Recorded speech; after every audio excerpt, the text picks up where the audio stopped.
दोस्तों अगर मैं आपसे कहूं कि आपने भारत यानी अपने देश के लिए कुछ ऐसा काम किया है, चाहे वो प्रतियोगिता के क्षेत्र में हो, चाहे वो सैनिक बल के क्षेत्र में हो, चाहे किसी भी क्षेत्र में हो, आपने ऐसा सम्मानजनक आपने काम किया है जिसमें देश को आपको पुरस्कृत किया जाना चाहिए, आपको सम्मान किया जाना चाहिए। ऐसे में अगर कोई देश आपको पुरस्कृत या सम्मान या कोई उपाधि नहीं देता है तो आप क्या करेंगे? दोस्तों आज हम इसी बारे में आज बात करने वाले हैं, जो कि आपको पूरा डिटेल बताएंगे। क्या इसमें उपाधि है, उपाधियां क्यों नहीं दिया जाता, और दिया जाता है तो किसको दिया जाता है। तो चलिए शुरू करते हैं दोस्तों आज की क्लास। पिछले क्लास में हमने 16-17 को डिस्कस किया था और आज हम मूलतः 18 और 19 को टारगेट करेंगे, क्योंकि ये टारगेट हमें आज दो इसलिए हमने करना है क्योंकि इसमें बहुत ज्यादा इंपॉर्टेंट फैक्ट है। यहां से क्वेश्चन डायरेक्टली बनते हैं दोस्तों, क्योंकि 19 और वो 18 और 19 क्वेश्चन है दोस्तों, ये बहुत ही ज्यादा इंपॉर्टेंट आर्टिकल है। यहां से क्वेश्चन डायरेक्टली पूछता है, क्योंकि ये ऊपर से नहीं, इसके क्लॉज के अंदर से पूछता है, इसलिए मैं एक एक स्टेप आपको बताने वाला हूं। ठीक है दोस्तों, तो चलिए स्टार्ट करते हैं। अनुच्छेद 18 में कहा गया है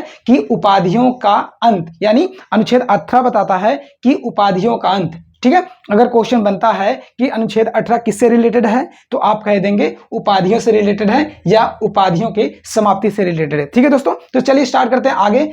18 क्लास 1 की बात कर ले दोस्तों, तो इसमें क्या कहा गया है, क्या कहा गया है, आइए देखते हैं दोस्तों। इसमें कहा गया है कि राज्य उपाधि नहीं देगा। क्या दोस्तों? राज्य उपाधि नहीं देगा, लेकिन एक बात ध्यान रखना दोस्तों, लेकिन हम आपको और आप हमको उपाधि दे सकते हैं। कहने का मतलब दोस्तों, राज्य तो उपाधि नहीं देगा, लेकिन हम आपको और आप हमको उपाधि दे सकते हैं। इस चीज को ध्यान रखना। बहुत लोग बोलेंगे अगर उपाधि नहीं दे सकता तो उसमें सही कर देता, बट उसमें कुछ ऐसे टिकी ऑप्शन डाल देंगे जहां से आपको फंसाने का एग्जामिनर कोशिश करेगा। हमें फंसना नहीं है। ठीक है, क्या राज्य उपाधियां तो दे सकता है, माफ कीजिए, राज्य उपाधियां नहीं दे सकता, लेकिन हम आपको और आप हमको उपाधि दे सकते हैं। ये चीज ध्यान रखना है। लेकिन कुछ अपवाद भी हैं। क्या? आइए देखते हैं दोस्तों। कुछ अपवाद है दोस्तों। क्या?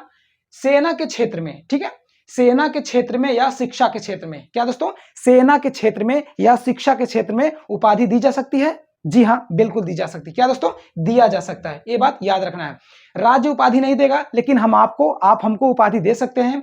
और एक अपवाद भी है दोस्तों। क्या? कि चाहे वो सेना हो या क्षेत्र वो शिक्षा का हो, इन दोनों क्षेत्रों में दोस्तों क्या उपाधि दिया जा सकता है। ठीक है दोस्तों, आई थिंक ये चीज क्लियर हो गया होगा। आपको ये बात भूलना नहीं, याद रखना। ठीक है दोस्तों, तो क्लास 18 क्लास 2 में चलते हैं या 18 क्लास 2 में चलते हैं। देखिए इसमें क्या कहा है दोस्तों। इसमें कहा है कि किसी भारतीय व्यक्ति को, क्या दोस्तों, किसी भारतीय व्यक्ति को विदेशी राज्य द्वारा उपाधि नहीं दिया जा सकता। कहने का तात्पर्य यह है दोस्तों कि यदि कोई भारतीय व्यक्ति हो और विदेश या विदेशी राज्य कोई उपाधि देना चाहे उस भारतीय व्यक्ति को, तो क्या वो दे सकता है दोस्तों? जी नहीं, बिल्कुल नहीं दे सकता है। ठीक है, ये चीज आपको 18 क्लास 2 भी याद रखना है। ठीक है दोस्तों, आइए आगे चलते हैं। 18 क्लास 3 पे या 18 क्लास 3 पे चलते हैं। इसमें क्या कहा गया दोस्तों, इसको थोड़ा ध्यान से देखना दोस्तों। इसमें बहुत ही कंफ्यूजिंग टर्म आपको देखने को मिल जाएगा। ठीक है दोस्तों, क्या है दोस्तों, आइए देखते हैं। कोई विदेशी नागरिक, या ध्यान से थोड़ा देखना दोस्तों, क्योंकि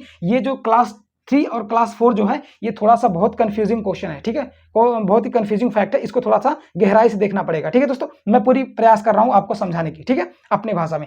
ओके, तो कोई विदेशी नागरिक जो भारतीय राज्य में, ठीक है, जो भारतीय राज्य के अधीन सेवाओं में कार्यरत है। एक बार फिर से देखते हैं दोस्तों, क्या समझ में आया? जी नहीं, एक बार फिर से देखते हैं। क्या दोस्तों? कोई विदेशी नागरिक, मतलब एक एक सेंटेंस को मैं आपको कन्वर्ट करके बता रहा हूं अपनी लैंग्वेज में। कोई विदेशी नागरिक मतलब कोई विदेश का नागरिक हो, ठीक है, जो भारतीय राज्य के अधीन कार्यरत या कार्य सेवा में हो। ठीक है, कहने का मतलब कोई विदेशी नागरिक जो भारत में काम कर रहा हो या कार्य कर रहा हो या भारत के राज्य को सेवा प्रदान कर रहा हो, अर्थात विदेश का जो नागरिक है वो भारत के अधीन कार्य कर रहा है, मतलब भारत में आकर के वर्क या कार्य को कर रहा है। उसके बाद देखते हैं, अगर कोई भी, या लेकिन क्या बोला है, अगर उसे कोई विदेशी राज्य उपाधि देना चाहे तो दे सकता है कि नहीं दे सकता है, यह चीज पूछा गया है। तो दे सकता है। क्या दोस्तों? दे सकता है, किंतु राष्ट्रपति के इजाजत के बगैर वह क्या सकता है, वह दे सकता है कि नहीं दे सकता है? जी दे सकता है। कब? जब राष्ट्रपति की अनुमति हो दोस्तों, तब जाके कोई विदेश राज्य उपाधि दे सकता है। किसको? अपना जो विदेशी नागरिक जो भारत के अधीन कार्यरत है उसकी बात कर रहा हूं। एक बार फिर से मैं पूरे XYZ एक्सप्लेन कर रहा हूं 18 क्लास 3 का। अपनी लैंग्वेज में इसको समझने की कोशिश करना।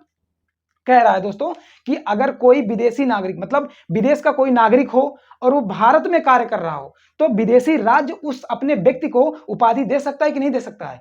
तो उपाधि दे सकता है, लेकिन जब तक भारतीय राष्ट्रपति की अनुमति ना हो तब तक वो जो विदेशी राज्य है अपने विदेशी नागरिक जो भारत में कार्य कर रहा है उसको नहीं दे सकता उपाधि, जब तक राष्ट्रपति हमारे भारतीय राष्ट्रपति की इजाजत ना हो। यानी उपाधि तो दे सकता है मगर हमारा राष्ट्रपति, अगर वहां पे हमारे राष्ट्रपति की इजाजत होगी तभी वो उपाधि दे सकता है। अगर हमारे राष्ट्रपति की उपाधि इजाजत नहीं होगी तो वो उपाधि नहीं दे सकता है। ये चीज को आपको ध्यान रखना, बहुत बारीकी चीज है दोस्तों इसमें, ठीक है। यहीं पे फंसोगे आप। उपाधि तो दिया जा सकता है लेकिन राष्ट्रपति की इजाजत के बगैर नहीं दिया जा सकता है। यहीं पे आपको एग्जामिनर फंसाएगा, ठीक है दोस्तों। आइए 18 क्लास 4 या क्लास 4 में चलते हैं। इसमें क्या कहा गया है, इसमें क्या कहा गया है आइए देखते हैं। जस्ट लाइक सेम 18 यानी मतलब 18 बोलो या 18 बोलो, 18 क्लास 3 जो है दोस्तों सेम इसी के फैक्चुअल में इस 18 क्लास 4 को देखेंगे। जस्ट लाइक सेम क्वेश्चन ऐसे, तो इसको भी कॉन्सेंट्रेट होकर के देखना पड़ेगा। You will have to concentrate, see this board, okay. तो चलिए शुरू करते हैं 18 क्लास 4 को, ठीक है। इसमें क्या कहा गया है आइए देखते हैं दोस्तों। अगर विदेशी राज्य, ठीक है, क्या अगर विदेशी राज्य, कोई विदेशी राज्य है, किसी भारतीय या विदेशी, मतलब कोई विदेशी राज्य किसी भारतीय या विदेशी दोनों में से किसी को भी उपाधि, जैसे कहने का मतलब है अगर कोई विदेशी राज्य हो, चाहे भारतीय हो चाहे विदेशी, दोनों में से कोई भी व्यक्ति हो, क्या उसको उपाधि ही नहीं, उपाधि तो बहुत बड़ी चीज होती है, हो जाएगी दोस्तों, उपाधि ही नहीं बल्कि उसे कोई भेंट देना चाहे तो क्या वो दे सकता है कि नहीं दे सकता है? एक बार फिर से सुनिए ध्यान से, ठीक है दोस्तों। अगर कोई विदेशी राज्य है, ठीक है, अगर कोई विदेशी राज्य चाहे हमारे भारत का नागरिक हो या तो विदेशी खुद राज्य का नागरिक हो, अगर उसे विदेशी राज्य मतलब उपाधि तो बहुत बड़ी चीज है, उसके अकॉर्डिंग हम भेंट की बात कर लें तो उपाधि से छोटा भेंट होता है। मतलब उपाधि की जगह अगर कोई भेंट भी देना चाहे तो क्या वह दे सकता है, चाहे भारतीय हो चाहे विदेशी, ठीक है, क्या उसको दे सकता है? तो यहाँ क्या कहा गया दोस्तों, यहाँ फिर से वही बात कही गई है कि विदाउट राष्ट्रपति के इजाजत के हम नहीं दे सकते। क्या दोस्तों, अगर कोई विदेशी राज्य चाहे हमारे भारतीय नागरिक को चाहे वो खुद के विदेशी नागरिक को कोई उपाधि या भेंट भी देना चाहे तो क्या वो दे सकता है? जी दे तो सकता है, लेकिन राष्ट्रपति की उपाधि के माफ कीजिए, राष्ट्रपति के इजाजत के बिना वो नहीं दे सकता है, ठीक है दोस्तों, ये याद रखना। 18 क्लास 4 में या 18 क्लास 4 में कहा गया है, जो चीज कहा गया है उसको आपको अच्छे से ध्यान रखना है कि कोई विदेशी राज्य चाहे भारतीय नागरिक हो चाहे विदेशी राज्य का खुद का नागरिक हो, उसे उपाधि या भेंट देना चाहे तो वो दे सकता है, लेकिन राष्ट्रपति की इजाजत लेनी पड़ेगी। अगर राष्ट्रपति माननीय हमारे भारतीय राष्ट्रपति की इजाजत नहीं होगी, वो विदेशी राज्य ना तो भारत के नागरिक को ना ही विदेशी नागरिक को उपाधि तो बहुत दूर की बात है, भेंट भी नहीं दे सकता। क्यों? क्योंकि यहाँ पर राष्ट्रपति की इजाजत नहीं होगी तब, लेकिन होगी तो वो देगा, ठीक है। तो राष्ट्रपति यहाँ पर राष्ट्रपति की बहुत ज्यादा भूमिका यहाँ पे है कि वो इजाजत देंगे तभी वो उनको उपाधि दी जा सकती है, नहीं तो नहीं दी जा सकती। आई होप कि 18 क्लास 1, 18 क्लास 2, 18 क्लास 3, 18 क्लास 4 ये बेहतरीन तरीके से आपको समझाने की कोशिश किया हूं और आपको अच्छे से समझ में आया भी होगा, ठीक है दोस्तों। तो चलिए हम शुरू करते हैं। अनुच्छेद 19 को देखते हैं। अनुच्छेद 19 में बहुत ही गहरी बातें कही गई है और मेरे ख्याल से आज अनुच्छेद 19 को पूरा मतलब इस क्लास में समाप्त नहीं किया जा सकता है। कुछ इसके पार्ट बचे हैं, उसको मैं अगले क्लास में डिस्कस करूंगा, ठीक है दोस्तों। तो मेन चीज ये है दोस्तों, आइए देखते हैं क्या है इसमें बोला है कि जो मूल संविधान है दोस्तों, हमारा जो स्वतंत्रता है दोस्तों, वो कितने प्रकार का है दोस्तों? वो है वर्तमान में 6 प्रकार का। परंतु जब संविधान बन रहा था उस समय हमारे स्वतंत्रता को 7 प्रकार के स्वतंत्रता थे। कितने दोस्तों? 7 प्रकार के स्वतंत्रता थे, बट वर्तमान में हमारे पास 6 प्रकार के स्वतंत्रता हैं, ठीक है दोस्तों। आइए आगे देखते हैं। वर्तमान में मूल संविधान में कितना था? 7 था। वर्तमान में कितने दोस्तों? वर्तमान में 6 हैं। क्या दोस्तों? वर्तमान में 6 प्रकार की स्वतंत्रता हमारे भारतीय नागरिकों के पास है, ठीक है। उसके बाद आगे चलते हैं। प्रेस की स्वतंत्रता की बात कर ले दोस्तों। प्रेस की अगर स्वतंत्रता की बात की जाए तो अनुच्छेद 19 के अंदर ही आता है। क्या दोस्तों? प्रेस की स्वतंत्रता भी इसी में शामिल किया गया है। किसमें? अनुच्छेद 19 में। लेकिन यह मूल संविधान में था क्या? जी नहीं, यह मूल संविधान में नहीं था। क्या दोस्तों? ये जो प्रेस की स्वतंत्रता है दोस्तों, इसको अनुच्छेद 19 में इसको जोड़ा गया है। कब जोड़ा गया है? ये देखते हैं दोस्तों। इसमें जोड़ा गया है 1985 में आता है एक केस आता है जिसका नाम है इंडियन एक्सप्रेस वर्सेस भारत संघ केस। ठीक है दोस्तों, ये मूल संविधान जो प्रेस की स्वतंत्रता है दोस्तों, यह मूल संविधान में नहीं था। इसको अनुच्छेद माफ कीजिएगा, इसको 1985 में इंडियन एक्सप्रेस वर्सेस भारत संघ मामले में इसको लाया गया था। ठीक है दोस्तों, ये चीज आपको ध्यान रखना है। और इसमें बोलने का भी अधिकार दिया गया है। क्या दोस्तों, इस प्रेस की स्वतंत्रता में इसमें बोलने का भी अधिकार है। क्या दोस्तों, ये चीज ध्यान रखना है। ठीक है, अगर क्वेश्चन पूछ ले, डायरेक्ट पूछ लेता है दोस्तों कि अभी रेंडमली अगर आपसे पूछे कि अनुच्छेद 19 में अगर डाल दिया ये सब डाल दिया, जैसे ऊपर तो सभी पढ़ा सकते हैं दोस्तों, बट ये जो बोलने का अधिकार है ये बहुत ही अंदर घुस के पूछता है। ठीक है, तो आपको ये ध्यान रखना है। कभी कभी कंफ्यूज हो जाते हैं, 19 की जगह 21 में लगा देते हैं। ठीक है दोस्तों, तो ये चीज हमें भूलना नहीं, ये गलती नहीं करनी है। बोलने का अधिकार किसमें है दोस्तों, अगर उसमें अनुच्छेद 19 के अंदर भी अगर उसने ऑप्शन दे दिया प्रेस की स्वतंत्रता है या और कोई चीज डाल दिया उसमें, तो हमें कंफ्यूज नहीं होना है। ठीक है, अनुच्छेद 19 के अंदर प्रेस की स्वतंत्रता के अंदर बोलने का अधिकार समाहित किया गया है, ये चीज आपको ध्यान रखना है। ठीक है दोस्तों, उसके बाद आगे चलते हैं। आगे अगर बात करें अनुच्छेद 19 की विशेषता क्या है, अगर कोई चीज होती है दोस्तों तो उसकी अच्छाई और उसकी बुराई दोनों होती है, जाहिर सी बात है। चाहे वो किसी पढ़ाई के क्षेत्र में हो, चाहे वो किसी फील्ड के, चाहे किसी फील्ड के क्षेत्र में दोस्तों, उसमें पॉजिटिव एंड निगेटिव मतलब जरूर होता है। ठीक है दोस्तों, तो अगर इसकी विशेषता क्या है दोस्तों, अनुच्छेद विशेषता की बात कर ले तो यह केवल किसको प्राप्त है दोस्तों, यह केवल भारतीय नागरिकों को ही प्राप्त है। क्या, ये चीज आपको ध्यान रखना है। डायरेक्ट क्वेश्चन बना सकता है कि अनुच्छेद 19 में जो स्वतंत्रता का अधिकार है दोस्तों, ठीक है, जो स्वतंत्रता का अधिकार है या जो प्रेस की स्वतंत्रता है वो केवल भारतीय नागरिकों की प्राप्त है या विदेशी नागरिकों को भी प्राप्त है। तो आपको बताना है जी नहीं, यह केवल किसको, यह केवल भारतीय नागरिकों को ही प्राप्त है। ठीक है दोस्तों, ये चीज आपको ध्यान रखना है। वहां पे आप क्वेश्चन गलत कर सकते हैं, आप लगा सकते हैं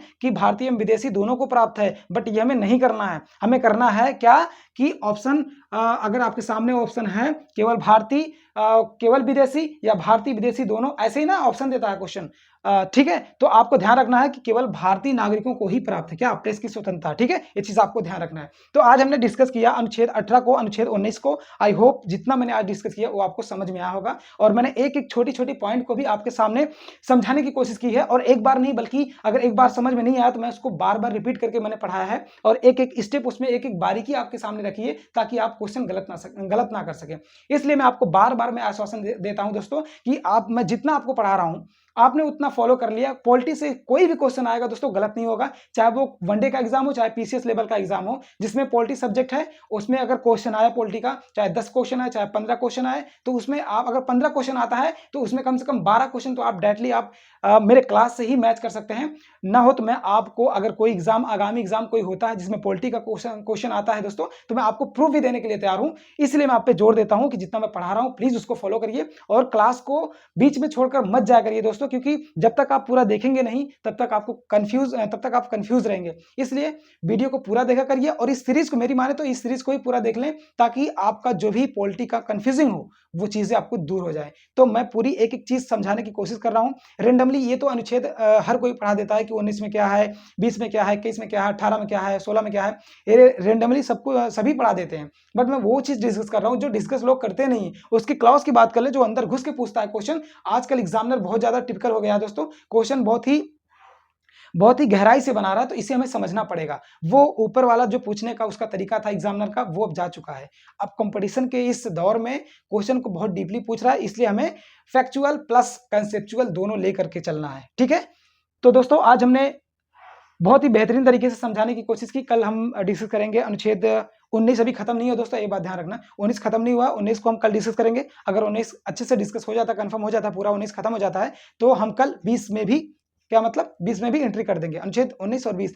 और दोस्तों जैसे कि जानते हैं कि मूल अधिकार जो बहुत इंपॉर्टेंट है वो हमारे भारतीय नागरिकों के लिए और हमारे पढ़ाई के भी दृष्टिकोण से, इसलिए हम स्टेप बाय स्टेप चल रहे हैं। अनुच्छेद 12 से लेकर के 35 तक बहुत फूंक फूंक के कदम रख रहे हैं। क्यों? क्योंकि यहीं से क्वेश्चन, ज्यादा तरीके से क्वेश्चन यहीं से बनते हैं। ठीक है दोस्तों, तो इतना तो जो आज का जो काम था वो तो मैंने कर दिया दोस्तों, बट कल हम फिर से हम मिलेंगे इसी सेशन में। और दोस्तों एक बात फिर दोस्तों मैं आपसे रिक्वेस्ट करना चाहता हूँ, प्लीज वीडियो अगर आपको अच्छा लग रहा है कि हमारे वीडियो से आपको कुछ लाभ हो रहा है, तो प्लीज वीडियो को लाइक करके, चैनल को सब्सक्राइब करके अपना एक प्यारा सा कमेंट जरूर भेजना, क्योंकि दोस्तों आपका प्यारा सा कमेंट हमें मोटिवेट करता है, हमें और आगे स्ट्रगल और संघर्ष और कठिनाइयों से लड़ने की इजाजत देता है, और उससे हमें अच्छे से अच्छे मतलब अपने ऊपर काम करने की परमिशन या इजाजत देता है। इसलिए आपका प्यार सपोर्ट रहना बहुत जरूरी है, तभी हमें लगता है कि हमारी मुश्किल भी आसान हो जाती है। ठीक है दोस्तों, और रही बात अगर किसी भाई बहन को लग रहा है कि भाई ये क्या पढ़ा रहा होगा और ये व्हाइट बोर्ड है, व्हाइट बहुत लोग होते हैं ना कि व्हाइट बोर्ड देखते ही क्लास को मिस कर देते हैं। मगर मेरे भाई एक मैं आपको बात बता दूं, जो चीज़ व्हाइट बोर्ड पे बंदा लिख लिख के समझा समझा के पढ़ाता है, वो पीपीटी मॉडल में, वो जो डिजिटल बोर्ड में पढ़ाते हैं दोस्तों, वो पढ़ाते तो हैं बट सब एक जैसा नहीं पढ़ाते। बहुत गिने चुने लोग होते हैं जो अच्छे से पढ़ाते हैं एक्सप्लेन करके। जो लिख कर एक्सप्लेन करके पढ़ाता है दोस्तों, उसकी पढ़ाई देख लीजिए। और जो ऐसे स्क्रॉल करते हुए ऊपर से केवल ऐसे हेडलाइन करते जाता है, वो अलग होता है। इसको मैं चाहूँ तो आपको डायरेक्टली लिख लिख के, मतलब मुजानी भी लिखता जाऊं और पढ़ाता भी जाऊं, बट मैं चाहता हूं कि आप इसको नोट्स बनाएं, ताकि क्लास के दौरान अगर आपको समझ में नहीं आता है तो आप बाद में इसको क्या कर सकते हैं, बाद में इसको रिवाइज कर सकते हैं। इसलिए मैं लिख लिख कर आपको बारीकी से एक एक चीज, एक एक जो होता है एक्सट्रीम वर्ड भी आपको समझा रहा हूं कि कहां से क्वेश्चन बनेगा, कहां से नहीं बनेगा। जितने मैंने अभी तक अनुच्छेद पढ़ाए, जितने भी अभी तक प्रस्तावना और नागरिकता और तीसरे टॉपिक हमने मूल अधिकार पे जो हमने कदम रखा है, हर यहाँ से एक टॉपिक बनेंगे, हर यहाँ से टॉपिक से हर एक क्वेश्चन बनेंगे। तो आपसे यही गुजारिश है दोस्तों कि वीडियो को अच्छे से देखा करिए और वीडियो को पूरा देखें तो अच्छे से समझ में आएगा। ठीक है दोस्तों, तो आज की सेशन की हम यहीं पर समाप्ति करते हैं। कल फिर से मिलते हैं अगले सेशन नई एनर्जी के साथ। तब तक के लिए जय हिंद, वंदे मातरम, जय हिंद क्लास।